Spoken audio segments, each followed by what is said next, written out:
Biker writing here. Dear anti-biker Bill, I am not an anti-biker. I am anti-staying in the road with the funeral procession of cars behind you. I'm just asking you fucking ballet slipper-wearing cunts to just move over a little. Don't you guys always yell, share the road? Anyway, I've been an urban cyclist in the People's Republic of Seattle for over 10 years and have had hundreds of harrowing encounters with cars, pedestrians, and other bikers. Yeah, I imagine the big thing, rather than getting run over, which is probably the worst, is people opening their car doors after they park. I've had people do that to me when I'm driving a car. There are idiots and or thoughtless individuals doing everything, but most of us, or at least half of us, okay, some of us are just trying our best. Dude, I saw this morning, I came down my fucking street, and right as I'm getting to the to be able to turn onto the busy street, I see literally 20 cyclists in a row go by. All right. And here's the deal. They all had these little flags in the back of their cars, their bikes. They all had helmets on, and they were dressed in regular clothes. And guess what they did? They rode on the side of the road, and there was no problem getting past them. And I was thinking, like, yeah, that's how people used to do it. It's the new thing where you go all the way out in the road. All right. As you alluded to by saying people in regular clothes are usually good shits, your empathy is admirable as always. Oh, God. I think he set me up here. The people in Tour de France, however you say it, gear, taking a lane just because they're assholes, and I abhor them too. Oh, look at this. But sometimes you have to take the lane. It's safer than riding in the door zone next to parked cars. Okay, that's fair enough. So if there's no parked car, then I can be upset. Here in Washington, we adopted the Idaho stop last year. Yeah, I looked this up. In California, cyclists has to come to a full stop at stop signs and red lights, which evidently none of them know that. Here in Washington, we adopted the Idaho stop last year, which puts into law that cyclists can treat stop signs as yield signs and stop lights like stop signs, which means you'd have to come to a complete stop, look both ways, and if it's safe, you can go.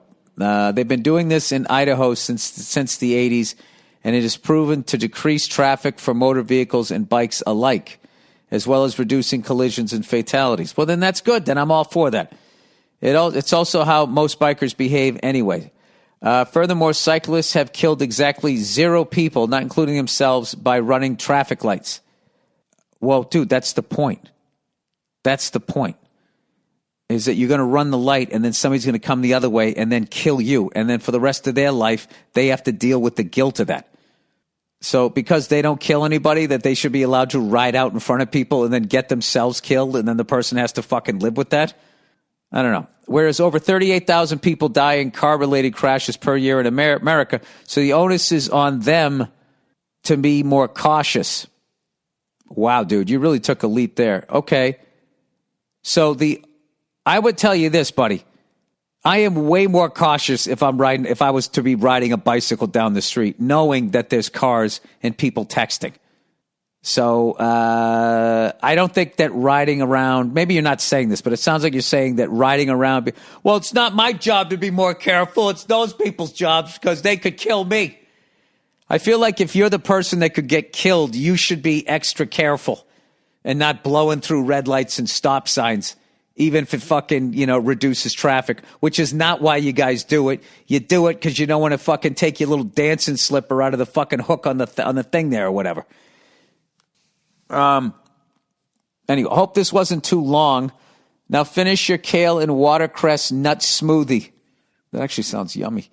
After my fucking goddamn foray into fast food last night. Get your pasty fat ass on a bike and go for a ride.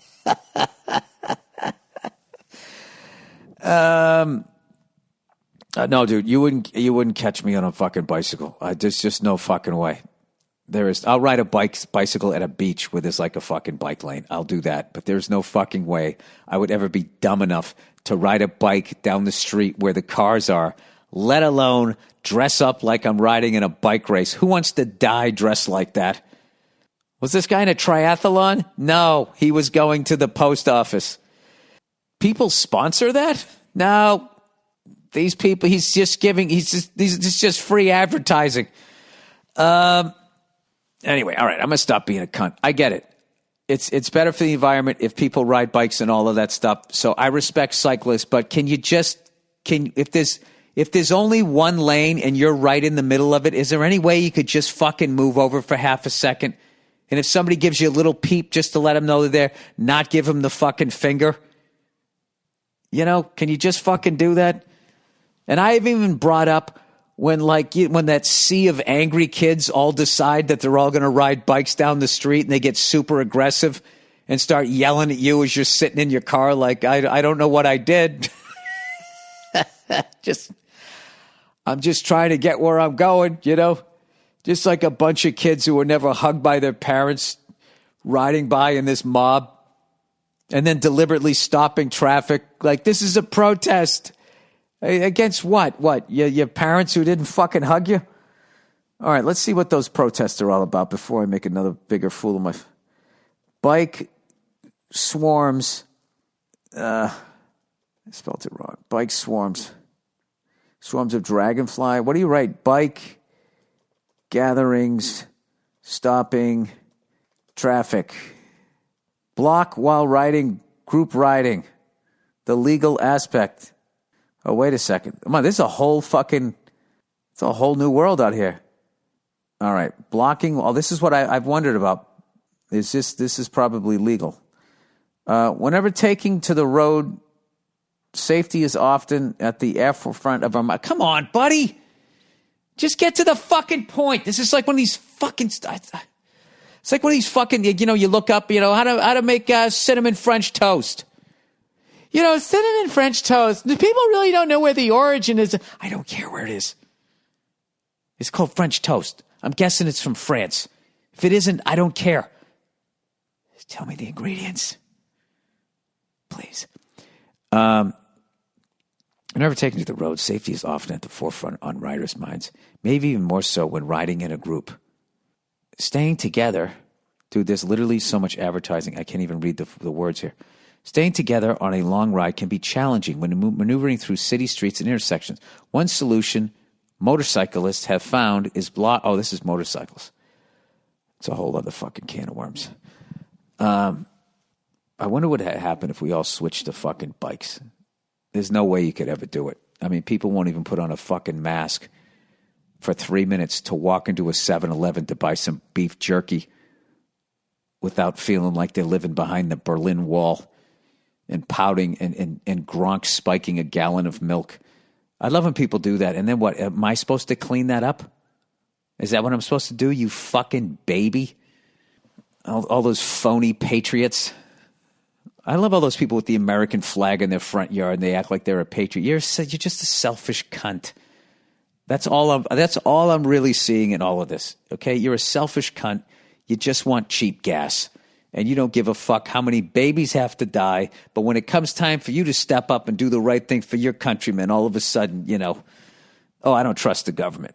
Love it or leave it. Anyway, it's time for California to legalize the safety stop. I'm not reading any of this shit. I'm not reading any more of this crap. All right. Where the hell am I? This is what happens when I don't copy and paste my stuff here. All right.